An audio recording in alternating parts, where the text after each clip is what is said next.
Student, welcome to future class. आइए हम आज पढ़ेंगे बाबू जंतु ऊतक, एनिमल टिश्यूज क्या होता है। हमने प्लांट टिश्यूज के बारे में सब पढ़ा दिया है, ठीक है। एक एक करके सारे टॉपिक को हम पढ़ा दिए हैं। प्लांट टिश्यूज के बारे में आप लोग वीडियो जाकर देख लीजिएगा फेसबुक या यूट्यूब पे।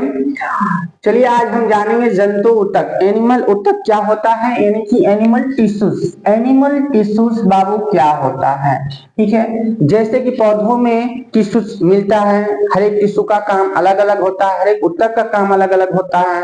वैसे ही जंतु ऊतक में बहुत सारे ऊतक होते हैं जिनका काम अलग अलग होता है। हमारा शरीर जो है वो बना है सेल, सेल से ऊतक बनता है, ऊतक से ऑर्गन बनता है, ठीक है। तो चलिए हम जानेंगे ऊतक से मिलकर हमारा शरीर बना हुआ है। तो ऊतक कितने तरह के होते हैं, कितने प्रकार का ऊतक हमारे शरीर में, एनिमल हो या जंतु हो या मनुष्य, सब एनिमल टिश्यूज में ही आते हैं। तो आइए हम जानते हैं जंतु ऊतक। जंतु ऊतक बेसिकली जो होता है वो चार तरह का होता है, चार तरह का, ठीक है। एक होता है उपकला ऊतक। उपकला ऊतक मतलब बाहरी ढांचा, मतलब जंतु या मनुष्य या जानवर जो भी है जिस बाहरी आवरण से गिरा हुआ है, ठीक है, उसी को हम उपकला ऊतक बोलते हैं, उपकला ऊतक बोलते हैं, ठीक है। Epithelial tissues. एपिथेलियल टिश्यूज कहाँ होता है, बाहरी भागों में होता है। हाँ, जैसे हमारा चमड़ा है, जानवर का चमड़ा है, बाहरी आवरण, बाहरी छिलका। जैसे पौधों में बाहरी छिलका होता है, वैसे मनुष्य में, जानवरों में भी बाहरी छिलका, जिसको हम चमड़ा बोलते हैं, एपिडर्मिस, ठीक है। तो एपिथेलियल टिश्यूज होता है उपकला ऊतक, बाहरी क्षेत्र में होता है। संयोजी ऊतक एक होता है कनेक्टिव टिश्यूज। ये कनेक्टिव टिश्यूज क्या है, हमारे ऑर्गन को कनेक्ट करता है, ठीक है। इसमें जैसे कि ब्लड क्या है, ब्लड एक कनेक्टिव टिश्यूज है, एक ऑर्गन से दूसरे ऑर्गन में कनेक्ट करने का काम, ऑक्सीजन ले जाने का काम करता है। तो एक संयोजी ऊतक होता है। पेशीय ऊतक होता है मस्कुलर टिश्यूज। पेशीय ऊतक मस्कुलर टिश्यूज जो हमारा बॉडी है, किसी चीज को उठाने का काम करता है। इसे भारी चीज उठाएं, कैसे उठाते हैं, कैसे चलते हैं, ठीक है। जिसे उठाने के लिए हाथ का यूज करते हैं, हैंड का यूज करते हैं, लेग पैर का यूज करते हैं हम चलने के लिए। तो क्या ये पेशीय ऊतक है। पेशीय ऊतक होता है, ठीक है, जो हमें क्या है, मोशन प्रदान करता है। क्या प्रदान करता है बाबू, यह मोशन के लिए होता है। यह क्या है, मोशन के लिए होता है, ठीक है। और ये ऑर्गन को क्या है, कनेक्ट करने का काम करता है संयोजी ऊतक, ठीक, समझ में आया। तंत्रिका ऊतक क्या है, नर्वस टिश्यूज, मतलब नर्वस सिस्टम होता है तंत्रिका ऊतक, कि हमारे शरीर में ब्रेन को, ठीक है, सूचना पहुंचाने के लिए बहुत सारी तंत्रिका ऊतक होती है, ठीक है, सर में।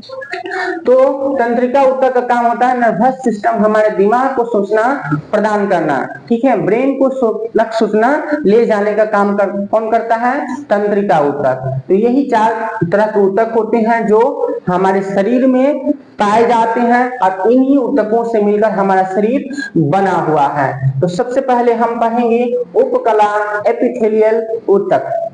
उपकला एपिथेलियल ऊतक, फिर पढ़ेंगे हम संयोजी ऊतक, फिर पढ़ेंगे पेशी ऊतक, फिर पढ़ेंगे हम तंत्रिका ऊतक। तो आइए सबसे पहले टॉपिक है उपकला ऊतक के बारे में हम जानते हैं क्या है।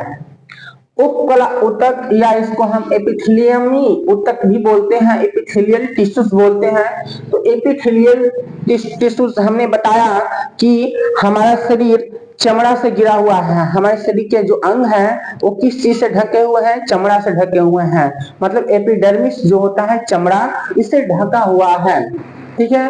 तो जो उपकला ऊतक है यह बाहरी या भीतरी स्तर का निर्माण करता है। बाहरी चमड़ा और एक नीचे से जो भीतरी चमड़ा होता है उसका निर्माण करता है, ठीक है। वहां पे मिलता है उपकला ऊतक, बाहरी और भीतरी स्तर का निर्माण तथा सुरक्षा प्रदान करता है, ठीक है। बाहरी चीजों से हमारे अंगों को बाहरी चीजों से हमारे अंगों को कौन सुरक्षा प्रदान करता है, उपकला ऊतक, क्योंकि ये चमड़ा जो है एपिडर्मिस है, एपिथेलियल टिश्यूज है, ठीक है, यह बचाता है, ठीक है। एपिथेलियल टिश्यूज जो होता है इसमें विसरण भी होता है, डिफ्यूजन श्रावण सिक्रीशन होता है, सिक्रीशन होता है, अवशोषण होता है। सिक्रीशन जैसे पसीना निकलता है, हमारे शरीर से पानी निकलता है, सिक्रेट होता है। सिक्रीशन होता है किस ऊतक से?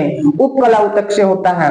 अवशोषण एब्जॉर्प्शन होता है किसी चीज, मान लीजिए हम तेल मालिश करते हैं अपने शरीर में, तेल का अवशोषण होता है हमारे शरीर में, होता है कि नहीं होता है? सूख जाता है, तेल मालिश करते हैं सूखता है ना, तो अवशोषण हो जाता है। तो यह अवशोषण का काम भी करता है कौन? उपकला ऊतक। डिफ्यूजन का भी काम करता है, विस्तरण का भी काम करता है, ठीक है। तो जो उपकला ऊतक होता है ये भी, इसके भी चार तरह के, इसके भी जो टाइप होते हैं वो चार तरह के टाइप होते हैं, चार तरह का होता है ये भी। कौन कौन सा होता है आइए हम जानते हैं। देखिए सल्की, सल्की एपिथेलियम, सल्की एपिथेलियम मतलब होता है स्क्वामस एपिथेलियम। स्क्वामस एपिथेलियम जो है यह इस तरह से आपको दिखाई देगा, ट्यूब, ट्यूब आकार का दिखाई देगा, ठीक है। ट्यूब आकार का आपको ये दिखाई देगा। कोशिकाएं चपटी अत्यधिक पतली होती है, जो होती है इसमें जो कोशिकाएं होती है, देखो ये कोशिकाएं बना हुआ है। कोशिका, कोशिका हम पढ़ा चुके हैं ना। कोशिका मान लीजिए कोई छिद्र है, ऐसे ऐसे जैसे आप जैसे मधुमक्खी, मधुमक्खी का आप छत्ता देखे हैं, छत्ता देखे हैं ना, तो उसमें जो होल्स रहता है उसी को क्या बोलते हैं हम? क्या बोलते हैं? कोशिका बोलते हैं। उसी टाइप का इसमें कोशिका होता है। हर एक कोशिका में एक केंद्रक होता है, न्यूक्लियस होता है, ठीक है। और न्यूक्लियस के चारों तरफ जो द्रव भरा होता है उसको हम साइटोप्लाज्मा बोलते हैं, साइटोप्लाज्मा बोलते हैं। यह चपटा होता है। सल्की एपिथेलियम क्या होता है? चपटा होता है, बाहरी परत में मिलता है। सल्की एपिथेलियम बाहरी परत में मिलता है। साइटोप्लाज्मा इसमें होता है, इसमें द्रव भरा होता है। और हर एक कोशिका में न्यूक्लियस आपको मिलेगा। यह त्वचा में मिलता है। क्या है त्वचा में? त्वचा में, त्वचा मतलब चमड़ा, स्किन में, हमारे स्किन में यह सल्की एपिथेलियम मिलेगा। यह परत के रूप में, परत के रूप में बिछा होता है हमारे त्वचा में, परत परत के रूप में, एक एक परत के रूप में यह लगा है, ठीक है, बिछा हुआ है, ठीक। त्वचा में परतों के रूप में पाया जाता है।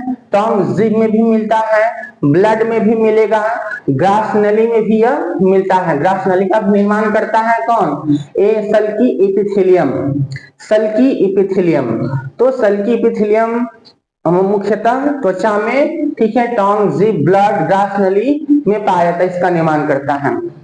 दूसरा आता है स्तंभाकार। स्तंभाकार मतलब होता है कॉलमनर एपिथेलियम। स्तंभाकार एपिथेलियम, कॉलमनर एपिथेलियम, यह छोटी आंत के भीतरी भाग में मिलता है। स्तंभाकार छोटी आंत के भीतरी भाग में मिलता है। इसको हम इस टाइप के दिखेगा आपको, छोटी आंत में इस टाइप के या स्तंभाकार ऊतक मिलेगा आपको।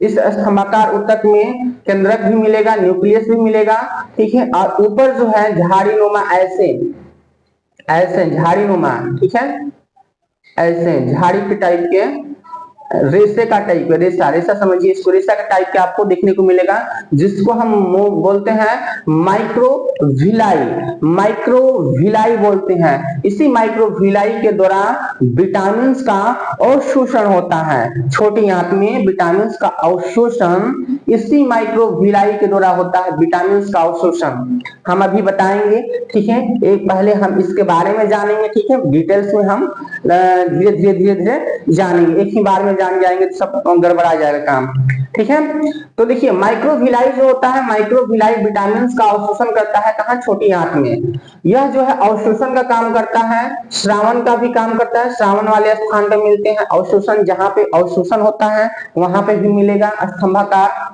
माइक्रोविलाई वाला, ठीक है। माइक्रोविलाई वाला जो ऊतक है वह कहाँ मिलेगा? अवशोषण, जहां पे अवशोषण होता है वहां पर मिलेगा। अवशोषण कहाँ होता है? छोटी आंत में। किस चीज का अवशोषण होता है? विटामिन का अवशोषण होता है, तो वहां पर मिलेगा।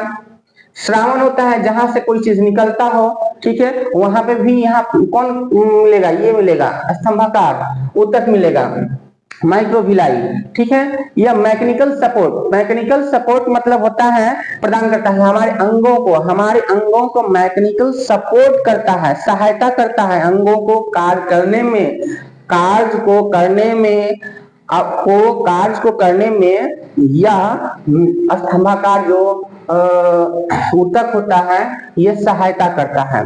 तो समझ में आया, कहाँ कहाँ मिलेगा? जहाँ पे अवशोषण होता है वहां मिलेगा, जहाँ पे श्रावण होता है कि कोई चीज निकल रहा हो वहां पे मिलेगा, सिक्रीशन जहाँ होता है वहां पे भी मिलेगा ये, ठीक है। दूसरा आता है क्यूबाइडल, क्यूबाइडल इपिथेलियम।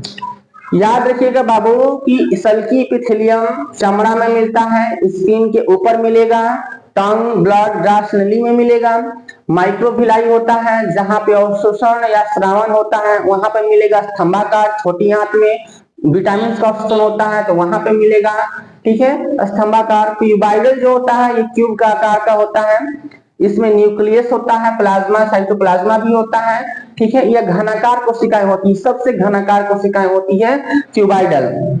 तो क्यूबाइडल यह कोशिकाएं कहाँ मिलेगी? स्लाइवरी ग्लैंड में मिलेगी। स्लाइवरी ग्लैंड मतलब स्लाइवरी ग्लैंड मतलब क्या होता है? स्लाइवरी ग्लैंड मीन्स होता है जो, देखिए स्लाइवरी ग्लैंड हमारे जीभ में मिलता है ना, मुख में मिलता है स्लाइवरी ग्लैंड। स्लाइवरी ग्लैंड जो होता है वो जीभ में मिलता है जिसको हम लार ग्रंथि बोलते हैं, लार ग्रंथि। स्लाइवरी ग्लैंड, स्लाइवरी ग्लैंड को लार ग्रंथि बोलते हैं, वहां पर मिलेगा क्यूबाइडल। स्वेट ग्लैंड मिलेगा, स्वेट ग्लैंड, ठीक है। स्वेट ग्रंथियां जहां से पसीना निकलता है वहां पे भी मिलेगा क्या? क्यूबाइडल। क्यूबाइडल ऊतक मिलेगा। ब्रिक नलिकाओं में भी ऐसे ऊतक देखने को आपको मिलेंगे, ठीक है। यह घनाकार होता है। फिलहाल आप ये जान लीजिए कैसे होता है, घनाकार होता है। कहाँ कहाँ मिलेगा? स्लाइवरी ग्लैंड में, स्वेट ग्लैंड में, ब्रिक नलिकाओं में। उसके बाद आता है पश्चिमल या पछाभी, ठीक है। सिलिएटेड इपिथेलियम, सिलिएटेड इपिथेलियम जो होता है बहुत इंपॉर्टेंट है। ये सिलिएटेड इपिथेलियम जो होता है यह ट्रैकिया के भीतरी सतह पर मिलता है, ट्रैकिया के भीतरी सतह पे मिलेगा, ठीक है। और श्वास नली के भीतर, ठीक है, श्वास नली के भीतर, ट्रैकिया के भीतर, श्वास नली के भीतर म्यूकस जो जमा होता है, बलगम जो जमा होता है, थूक जमा होता है, या लिक्विड जो तरल पदार्थ जमा होने लगता है श्वास नली में जहां से हम बोलते हैं, ठीक है, उसको यह साफ करने का काम करता है ताकि हमारा आवाज शुद्ध सही से आ सके, ठीक है। तो श्वास नली के भीतर म्यूकस को जमा नहीं होने देता, मतलब बलगम को या तरल पदार्थ या थूक को, थूक जो होता है उसको भी ये जमा नहीं होने देता, कफ को जमा नहीं होने देता ताकि हमारा आवाज सही से आए, ठीक है। तो यह म्यूकस है, म्यूकस को जमा नहीं होने देता। कौन? पछाभी सिलिएटेड इपिथेलियम, ठीक है, पश्माभी इपिथेलियम, जिसको पश्माभी इपिथेलियम ऊतक बोलते हैं, ठीक है। यह अंडवाहिनी में भी मिलेगा, गर्भाशय में जब अंडवाहिनी होता है, अंडवाहिनी, ठीक है, अंडवाहिनी मतलब अंडा को ले जाने वाला नली, ठीक है। तो महिलाओं में जो अंडा को ले जाने वाला वाहिनी होता है उसमें भी यह मिलता है। कहाँ मिलेगा? अंडाणु जो ओवम बनता है, ओवम जो अंडाणु बनता है उस अंडाणु को इस नली में लाने के लिए, इस नली में ये अंडा फूट न जाए, ठीक है।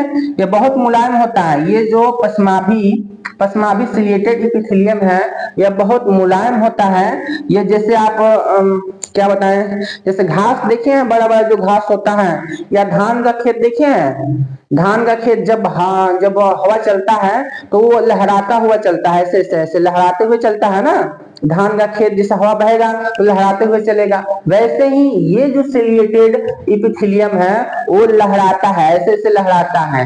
और जब इस पे अंडा गिरता है, जब ये ओवम तैयार होता है तो अंडवाहिनी में आता है, अंडवाहिनी से गर्भाशय में जाता है। तो ये जब